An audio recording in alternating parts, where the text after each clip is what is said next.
It's understandable why immense anticipation circles the new 2018 Honda Civic Type R. From a keen driver's perspective, the Honda company that thrilled us in the 1990s with the likes of the NSX, Integra and S2000 has gone conspicuously AWOL in recent times.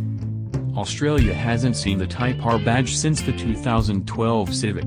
The semi-entertaining CRZ mild hybrid hatch is discontinued, and you can no longer buy the most interesting of Honda's two Accords, the Euro.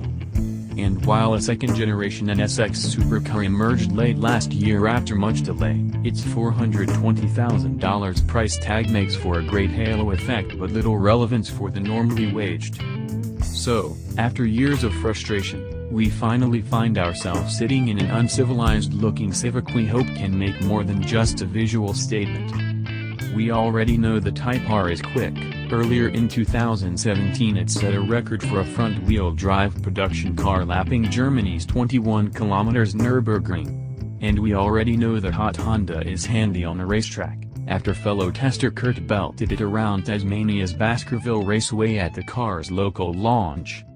That left us salivating at the prospect of getting it onto real-world roads, urban streets as well as challenging country bitumen, to discover whether the Civic Type R can be an easier hot hatch to live with than its uncompromising predecessor. And, of course, to find out whether the $50,990 five-door is worth considering over all-wheel drive rivals such as the Ford Focus RS, Subaru WRX-2 and Volkswagen Golf R. We should probably start with the looks. With its big wing, chiseled surfacing, blistered wheel arches and triple-pipe exhaust, the Type R is the aesthetic antithesis of the conservatively styled Golf R. It's even a bit wilder than the Focus, not Civic, RS and, dare we say it, and still. Such daring design will divide opinions, of course, but is there anything wrong with that? For what it's worth, plenty of car advice testers are fans of the styling. In the metal, you certainly appreciate the car's excellent proportions for what is a relatively big hatchback. Honda also claims the wing and other carefully sculpted body details create genuine downforce.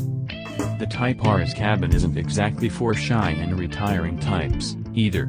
Whereas Honda's use of red for the exterior is subtle, if you haven't chosen the rally red body color, the company has gone to town with the angry hue inside.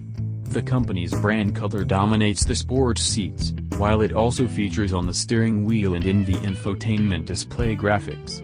There's red stitching in various places, there are anodized red trim strips on the dash and doors, and even the seatbelts are red. At least one other interior color option would be nice, though the red-black combination certainly suits the car's character. It only takes a cursory look around, though, to think the Type R's interior quality department must have been left short on its budget compared with the engineering and design divisions. Hard, scratchy plastics prevail throughout, and the cheap-looking steering wheel boss is a particularly sore thumb when the rim is wrapped in a lovely, smooth red and black leather. The touchscreen displays fonts and graphics also look neither sharp nor contemporary. Yet while perception of quality is well distanced from a Golf R, it's on par with a Focus RS and there are also so many other positives to mention about the cabin. It shares the sizable boot and spacious rear seat with the regular Civic. And most importantly for us drivers is a driver's seat that feels perfectly positioned, low set to give it one immediate advantage over the Focus's touch-to-high view.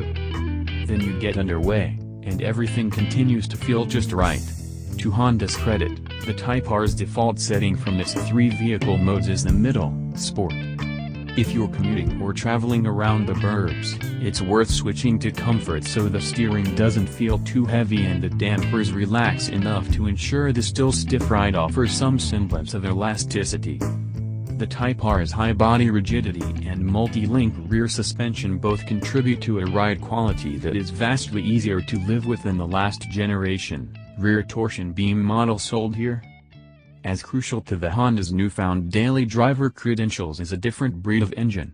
Honda Australia opted against the short-lived 4th generation as it emerged uncomfortably close to the introduction of the latest, 10th generation, Civic, making this the first Type R in Australia to adopt turbocharging. While the transversely mounted 4-cylinder remains 2.0 liters in size, it's no shock to find greater engine flexibility when its 400 Nm is more than double the last model's 193 Nm. Whereas it was easy to find yourself in the wrong gear with the old, normally aspirated engine off the boil if you weren't thrashing it, the new VTEC turbo unit allows you to short shift to your heart's content. Even in 6th gear at 70 km/h, the strong engine will pull you along, albeit progressively. The metal, spherical gear knob is almost a Civic Type R trademark, and drivers should love using it. Though just like the aluminium gear lever of this Palmy Writer's old Ford Puma, you may want to wear driving gloves if the car has been left outside in freezing temperatures or the cabin has been exposed to scorching sun. While not as oily slick as the 5-speeder or 6-speeder stick shifts found, respectively, in the DC2 Integra Type R and S2000 sports cars, both the short throw action and mechanical feel are hugely satisfying.